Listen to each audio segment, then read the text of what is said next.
Pourquoi l'heure de vos repas est extrêmement importante? Eh bien parce que l'heure de vos repas va impacter directement votre santé, va impacter également la perte de poids.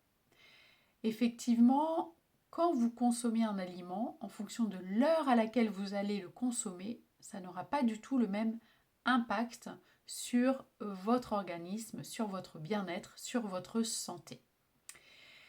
Il y a eu une étude qui a été faite sur plus de 100 000 personnes qui faisaient partie de la cohorte Nutrinet Santé, qui ont été suivies de 2009 à 2022.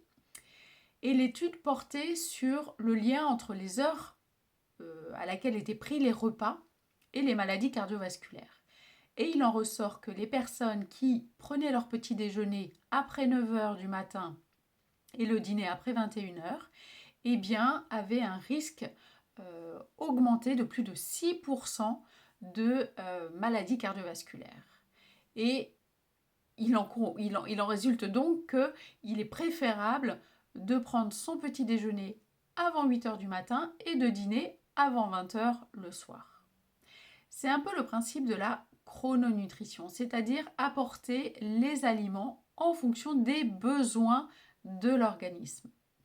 Notre organisme, il est régulé par une horloge interne au niveau de l'hypothalamus, comme par exemple le cycle circadien entre le cycle fameux veille-sommeil, où vous allez le matin vous réveiller avec voilà, une synthèse de cortisol qui doit s'effondrer le soir pour laisser place à la mélatonine, hormone du sommeil. Eh bien, si on met en place le principe de la chrononutrition, on va pouvoir respecter ces rythmes biologiques, cette horloge interne qui nous permet de rester en bonne santé. Alors, en pratique, la chrononutrition, c'est quoi? C'est petit 1, prenez un petit déjeuner protéiné et gras. Donc par exemple avec du jambon, du fromage, des œufs. Si vous n'êtes pas salé, vous pouvez prendre un petit déjeuner à base de céréales, mais surtout sans sucre, puisque le sucre, excepté un fruit, puisque le sucre va faire tout de suite monter votre glycémie et donc votre insuline, et l'insuline le matin est extrêmement sensible. Donc pour rester en bonne santé, l'idée c'est de faire que vous apportez un petit déjeuner gras et protéiné qui va vous permettre de maintenir votre glycémie la plus stable possible tout au long de la journée. Petit 2, un déjeuner dans lequel vous mettez une protéine, viande, œuf ou poisson, accompagné d'une bonne demi-assiette de légumes, moitié crus, moitié cuits, si possible à basse température, sur lequel vous allez rajouter 1 à 2 cuillères à soupe d'huile végétale, moitié colza, moitié olive, on sera au top. Voilà, gardez à l'esprit que vos capacités digestives sont optimum le matin, le midi, que tout ce que vous mangez le matin, le midi sera consommé dans votre journée et tout ce que vous allez manger le soir sera stocké.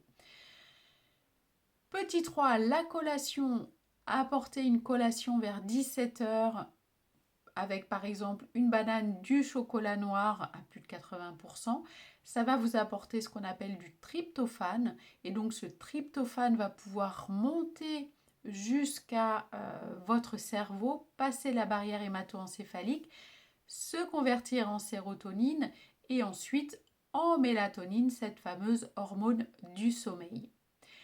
Cette mélatonine d'ailleurs, dont vous allez avoir une sécrétion entre 1 heure et 5 heures du matin en fonction de votre chronotype.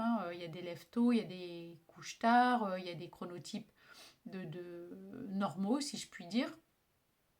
Eh bien, cette mélatonine, elle est intéressante, notamment quand on a envie de perdre du poids, puisqu'elle stimulerait les adipocytes pour brûler leur gras. Donc c'est hyper important et intéressant de bien dormir. D'où l'importance d'avoir une collation vers 17 heures, ce qu'on appelle un goûter sérotoninergique qui va vous apporter cette quantité de tryptophane, puis de sérotonine et de mélatonine.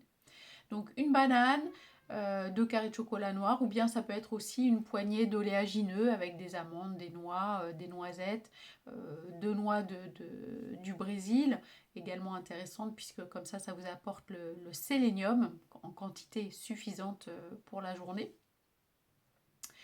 Donc un goûter sérotoninergique. Et puis le dîner, eh bien le dîner sera léger.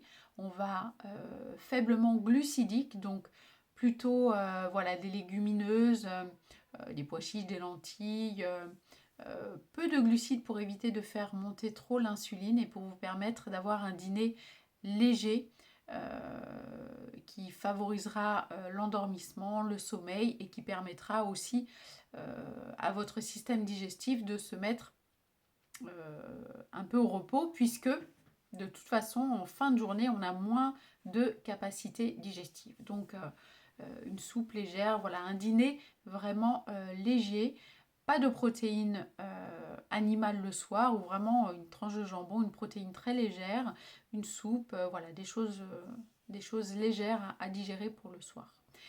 C'est le principe de la chrononutrition. Vous allez ainsi permettre à votre organisme d'avoir les bons aliments au bon moment.